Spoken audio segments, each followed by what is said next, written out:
ఓర్చుకుంటున్నావంటే, ప్రతి సమస్య నుండి తప్పుకొని పక్కకి వెళ్ళిపోతున్నావంటే, నీవెక్కడ అడుగు పెడితే అక్కడ ఎండిన ఎడారులైన నీటి ఊటలు పుడుతున్నాయంటే, బావులు త్రవ్వుతుంటే జలలు కలిగిన నీటి ఊటలు పుడుతూ ఉన్నాయంటే దానికి కారణం దేవుడు నీతో ఉన్నాడు.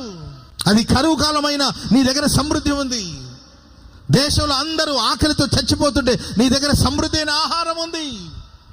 నీవెక్కడుంటే అక్కడ ఆశీర్వాదకరంగా ఉంటున్నావు అంటే దానికి కారణం ఇది నీ బలం, నీ ప్రభావం కాదు, నీతో దేవుడు ఉన్నాడు. నువ్వు బయలుదేరి వెళుతున్నప్పుడు నీతో ప్రభువు ఉండడం ప్రతి కన్నులు చూడాలి, ప్రతి నోరు ఒప్పుకోవాలి, వీరితో పాటు దేవుడు ఉన్నాడు, యెహోవా వీరి కోసం గొప్ప కార్యాలు చేస్తూ ఉన్నాడని అందరూ ఒప్పుకునేటట్లు ప్రభు నీతో ఉండును గాక. అది మన ఇష్టం, అది అయి ఉండాలి. నీకేం కావాలమ్మా అని అడిగితే, దేవా నువ్వు నాతో ఉంటే చాలు, నా తోడు నీ ఉంటే అంతే చాలయ్యా.